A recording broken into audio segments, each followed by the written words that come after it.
In the second video of the series, we will cover how to determine when to depart and cover this first leg from Davao to our first island in PNG.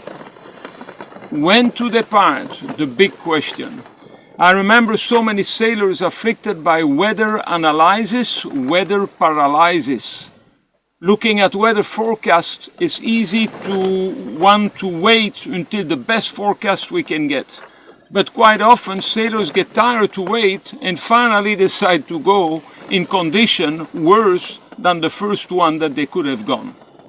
Then it's also important to really realize that these weather bulletins are only prediction of weather, the weather itself not fully understood and so chaotic and complex that all different weather models generally give different results.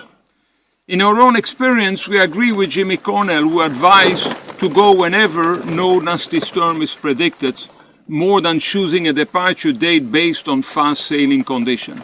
After all, we are not racers but cruisers, wanting to travel safely and comfortably. Our second source of weather forecasting is the assistance of a weather guru. In our case, we asked Bob McDavitt, well-known New Zealand weather forecaster for so many years by many sailors in the South Pacific. Here is his weather bulletin for a departure on the 7th of January. How are we doing so far? Well, on day one, we left the day before yesterday around 3 p.m. in a very light headwind to go southerly to exit Davao Bay. It's more than 60 miles, so it's a big bay to go out. So we motor sailed the whole way, dodging numerous fishing boats during the night. It was very comfortable motor sailing and very light wind in the face, doing about 4 knots with our engine running at very low RPM. Now our engine is a 45-year-old Thornycroft engine, only uses about half a gallon or 2 liters per hour, so very economical, but is definitively an auxiliary engine. On day 2, we started to experience a southerly current, but still less than 10 knots of wind. But from the port side, so it gives a little extra push in our main and mizzen sail in our Genoa. But we had to motor sail the whole day at about 3.5 to 4 knots in the morning, and in the afternoon we got a little bit more wind, so we did between 4.5 and 5 knots. And today, on day 3, we started the day with very light wind. We had a few clouds, they brought us a very fine rain and a little bit wind. At one point we had 15 knots on the side and we were sailing beautifully without any engine at about 7 knots. Beautiful sail, it lasted for about 20 minutes. And afterwards we get again no wind. And you can see now we are becalm. We shut down the engine to do this video, so we will not hear the noise of the engine, but you can see we are hardly moving, we stay in one place, 0 wind speed. And it looked like the forecast is showing that maybe for the next 2 or 3 days not much of any wind, and then the wind looked like more from the northeast to east. East definitively not so good, northeast we could deal with that in about 10 to 15 knots. So we decided to do as much easting as possible now that we can go wherever we like because there's no wind, so we make our own wind, and do as much as easting as possible, staying kind of north of where we need to go. That way, if we get the wind from the east, we still have a chance to be able to sail down to our goal later on. If the wind is from the northeast, it will be even a better angle. So let's see. Anyway, we continue motoring. We have a lot of fuel on board, so we have enough fuel to do the whole 1200 miles if we have to do, but hopefully we'll get some nice sailing at some point.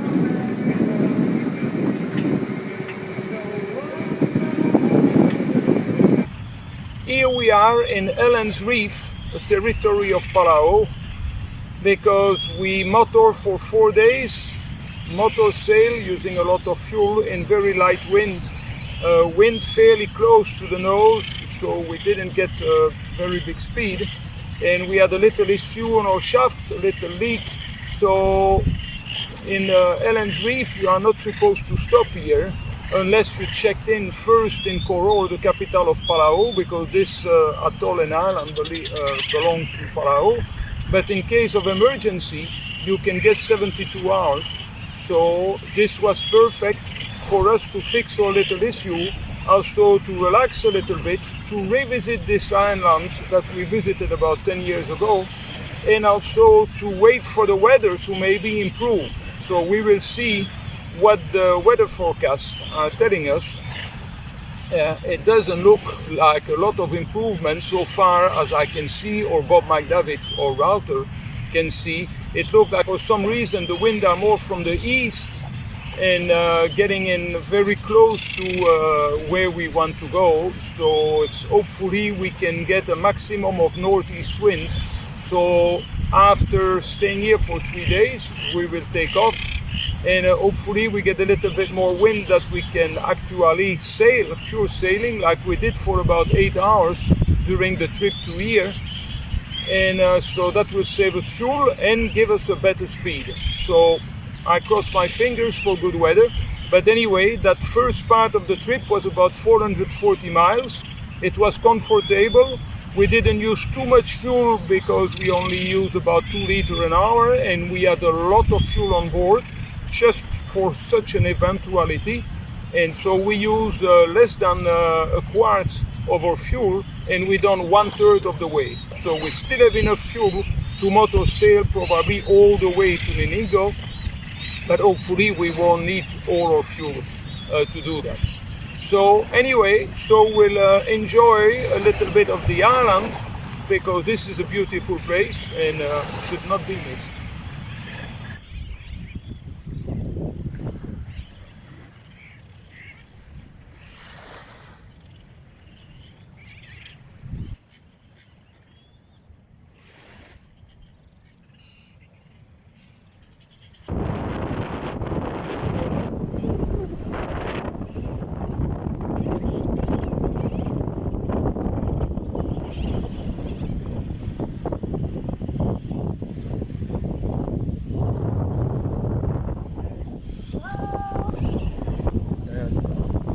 Good morning. Okay. So we enjoy our time here, fixed our issue with leaking shaft, hopefully. We done some rest. We enjoy revisiting the island after 10 years. Still a beautiful nature reserve. Can do a little bit snorkeling, walk on the beach, beautiful place. And so tomorrow we'll be on our way for the 800 miles that we have to do until we get to Inigo.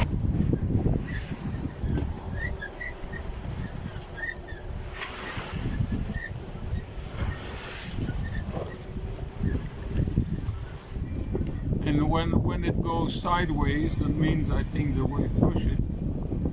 Yeah, maybe it is comfortable. Something department, something to maybe number.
Okay.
How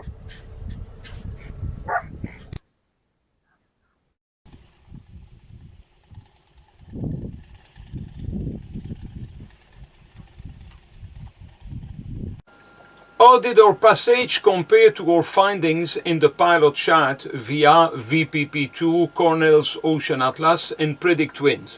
See the first video of the series if you didn't watch it yet. Well, as far as wind direction, we experience northeast winds mostly instead of the northwest wind or north winds we were hoping for. We did experience the light winds to be expected, and so we did very well to take with us as much fuel as we would need if we had to use our own engine the whole way. Which we most had to do, as we do not sail very well in light winds, meaning less than 10 knots. As far as wind direction and wind speed experience, it did correspond with some of the historical data that we looked at.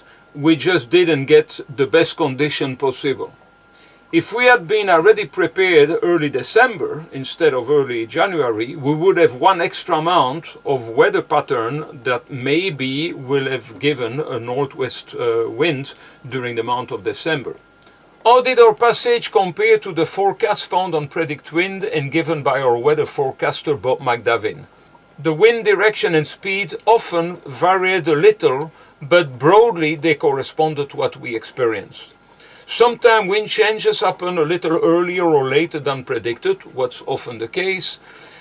We got the predicted squalls, but only once did we get one that was not predicted because the squall went up to 35 knots, and that's actually what ripped our Genoa at that time. As we experienced in all of years of cruising, weather forecasting is so complex that precise prediction for the specific area, limited area you will be in at any time is very imprecise.